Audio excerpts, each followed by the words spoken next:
خان صاحب اس وقت ایک کیس کے اندر پابند سلاسل ہیں، وہ ہے عدت کیس۔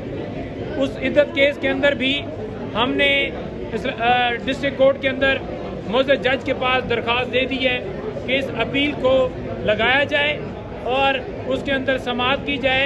یہ جو سزا دی گئی ہے سزا کو معطل کیا جائے، تو عدالت نے 7 جون کے لیے سماعت کو فکس کر دیا ہے۔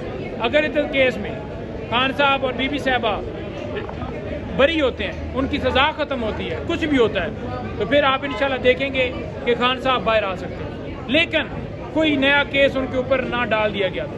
ان سے کوئی یقین نہیں ہے، لیکن جو پنجاب کے اندر ایک کابینہ نے فیصلہ کیا تھا، اس کابینہ کے فیصلے کو بھی ہم نے لاہور ہائی کورٹ میں چیلنج کر دیا۔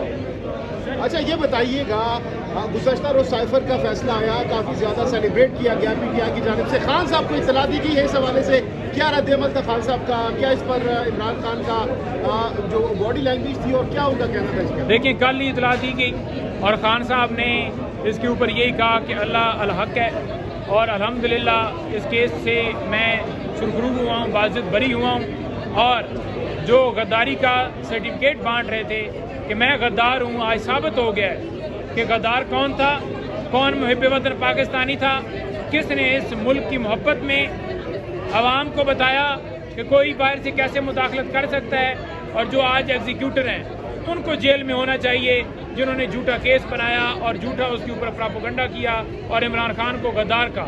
عمران خان نے سوشل میڈیا کے واریئرز کو بھی سلام پیش کیا، انہوں نے کہا ہے کہ میں سلوٹ پیش کرتا ہوں، میں سلام پیش کرتا ہوں، جس طرح ہم ڈٹے ہوئے ہیں، جس طرح جب تمام لیڈران مشکل حالات میں ان کو روح پوش ہونا پڑا، اس وقت ایک آپ ہی تھے جنہوں نے یہ جنگ لڑی۔ اس الیکشن میں سارے ماحول کے اندر اگر ہم اس حساب سے جیتے ہیں، لوگوں تک نشانات پہنچائے ہیں، تو وہ سوشل میڈیا کا جو کردار ہے وہ پوری زندگی میں ایک تاریخ میں اچھے لفظوں سے یاد رکھا جائے۔ خان صاحب کو اتنا عرصہ کیس میں، سائفر کیس میں رکھا گیا اندر، حالانکہ کیس وہ ناجائز تھا، جھوٹا تھا، ہم نے تمام ہیئرنگ سنی، کیا ان ججز کے خلاف کارروائی ہوگی، خاص کر ابو الحسنات ذوالقرنین صاحب کے خلاف جنہوں نے جھوٹا اس طرح سے کیس وہ اس کو؟ بالکل ہم نے ان کے خلاف کارروائی کرنی ہے۔ جج ابو الحسنات ہو گئے، اور اس کے علاوہ جج جو ہیں ہمایوں دلاور ہو گئے، اور یہ جج تمام جو ہیں انہوں نے جس طرح سے فیصلے دیے ہیں ان کے خلاف انشاءاللہ تعالی ہم کارروائی کریں گے۔ خان صاحب نے ہدایت دی ہے، اور ہم یہ بھی مطالبہ کرتے ہیں کہ جنہوں نے جھوٹا کیس بنایا، جو کمپلینر تھے سیکرٹری انٹیریئر رانا ثناء اللہ کے کہنے کے اوپر کیا گیا، اور پھر اس کے اندر عطا تارڑ اور یہ سارے جتنے لوگوں نے پریس کانفرنس کی اور ایک محب وطن پاکستانی کو انہوں نے غدار کہا، ان تمام لوگوں کے خلاف کارروائی ہونی چاہیے۔ ان کو قانون کی گرفت میں آتے ہوئے ان کو جیل میں ڈالنا چاہیے۔ انہوں نے ایک محب وطن پاکستانی کے اوپر ایک جھوٹا الزام لگایا، اسے غدار ڈکلیئر کیا۔ یہ لوگ غدار ہیں جو جھوٹے الزام ایک محب وطن پاکستانی پر لگا رہے تھے۔ کون کیا ہے خان صاحب کو یہ خبر مل چکی ہے یا ابھی تک بے خبر ہے؟ کس حوالے سے؟ سائفر کی جو بالکل اطلاع مل چکی ہے، اور خان صاحب نے اس کے اوپر اطمینان کا اظہار کرتے ہوئے کہا ہے کہ الحمدللہ اللہ تعالیٰ نے سرخرو کیا ہے، اور تمام کیسز سے انشاءاللہ تعالیٰ میں یوں ہی سرخرو ہوں گا، کیونکہ یہ جھوٹے کیسز ہیں، ان کے اندر کوئی چیز نہیں ہے۔ اور آج انہوں نے کہا ہے کہ ثابت ہو گیا ہے کہ غدار کون تھا، سازشی کون تھا، کس نے غداری کی ملک کے ساتھ، اور یہ کیس جو تھا یہ اپنی موت آپ مر گیا، ختم ہو گیا۔